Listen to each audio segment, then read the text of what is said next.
मिट्टी का फर्ज निभाने को, धरती का कर्ज चुकाने को, भारत का मान बढ़ाने को मैं कमल खिलाने आया हूं, मैं कमल खिलाने आया, मैं कमल खिलाने आया।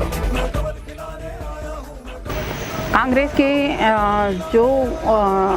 आदरणीय राष्ट्रीय अध्यक्ष राहुल जी थे, और जब कांग्रेस के कार्यकर्ता या क्षेत्र में जब जाते थे पदाधिकारी, तो चाहे वो कमलनाथ क्यों ना हो, वो क्षेत्र में जब जाते थे तो एक ही बात रखते थे कि किसानों के हम कर्ज माफ़ करेंगे, 2 लाख रुपया तक हम किसानों का कर्ज माफ़ करेंगे, ऋण माफ़ करेंगे। ये जनता के दिमाग में इन लोगों ने बार बार डाला कि हम आपका कर्ज माफ़ करेंगे, कर्ज माफ़ करेंगे। तो इसके चलते लोगों में ये लगा कि नहीं, ये हमारे किसानों के हित में बात कर रहे हैं, तो इनको अवसर दिया जाए। और जब 15 महीना कांग्रेस की सरकार बनी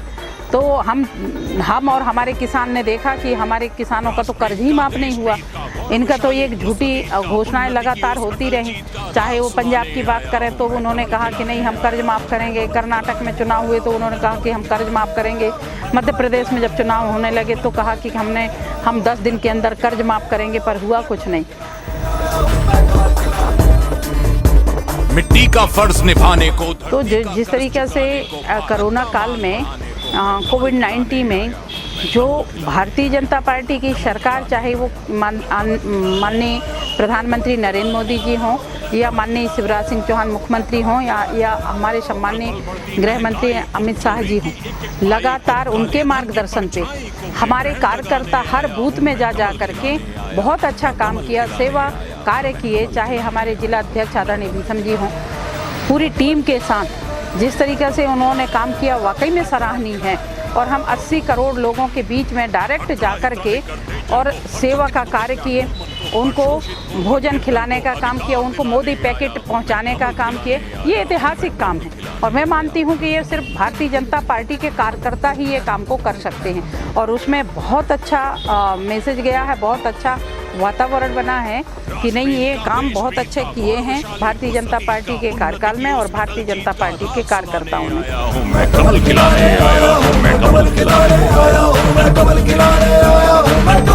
तो उस समय में जिस तरीके से आदरणीय शिवराज सिंह चौहान ने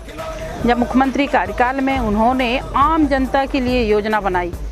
उसमें हमारी महिलाएं भी हैं, उसमें तीर्थ यात्रा योजना के तहत पे बुजुर्ग भी हैं, उनका सम्मान करते हुए उन्होंने योजना चलाई। इसके बाद जो ऐसे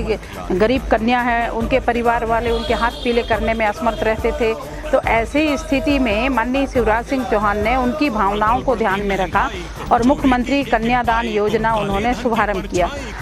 जैसे ही कमलनाथ सरकार आई, कांग्रेस की सरकार आई, तो इस योजना को भी बंद कर दिया गया।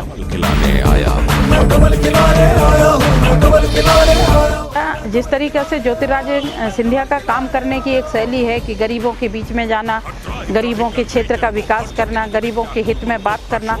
जब वो देखे कि हमारा कांग्रेस सरकार में हमारा तो छोड़ो, वो आम जनता का भी हित नहीं हो रहा है, उसको लेकर के वो लगातार, चूँकि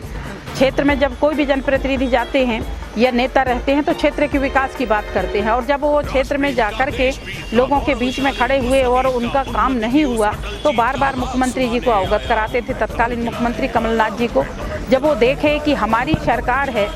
और हमारी सरकार में हमारे ही काम नहीं हो रहे हैं, जनता के काम नहीं हो रहे हैं, तो ऐसी स्थिति में सरकार में रहना नहीं रहना कोई मतलब नहीं है। उन्होंने देखा कि जनता के हित किस में है और जनता के हित, वो अपना हित नहीं देखा, जनता के हित को देखा कि जनता के विकास कैसा हो, क्षेत्र का विकास कैसा हो। ऐसी स्थिति में उन्होंने जनता के साथ न्याय कैसा हो, ऐसी स्थिति में उन्होंने भारतीय जनता पार्टी में आए। पल पल बढ़ती महंगाई को चोरी की 2014 से जिस दिन से आदरणीय प्रधानमंत्री बने हैं, उस दिन से आप तुलना कर लें कि 60 साल के कार्यकाल के कांग्रेस की सरकार की क्या विकास दर थी और देश की क्या स्थिति थी।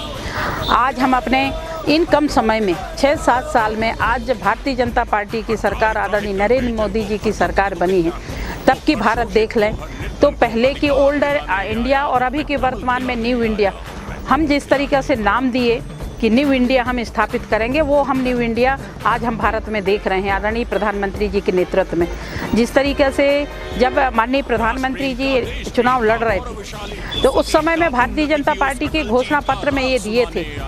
कि हम 370 धारा हटाएंगे, हम अयोध्या में राम मंदिर बनाएंगे, हम महिलाओं के साथ जो अन्याय हो रहा है मुस्लिम बहनों के साथ वो 3 तलाक हम लाएंगे, तो लोग हंसते थे।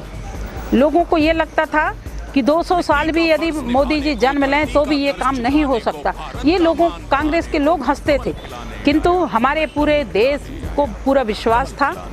कि यदि ऐसी स्थिति आएगी और ऐसा काम यदि कोई कर सकते हैं तो वो भारतीय जनता पार्टी की सरकार कर सकते हैं और नरेंद्र मोदी ही कर पाएंगे। तो जिसमें आदरणीय नरेंद्र मोदी जी ने उसमें पूरे खरे उतरे और इन बहुत चंद समय में आदरणीय नरेंद्र मोदी जी ने इस देश की बागडोर संभालते हुए जिस तरीके से वो काम किए हैं, मैं उनके कामों को भूरी उन कामों की मैं प्रशंसा करती हूँ। हर त्राहि त्राहि कर दे जन को, हर थकित दुखित व्याकुल मन को।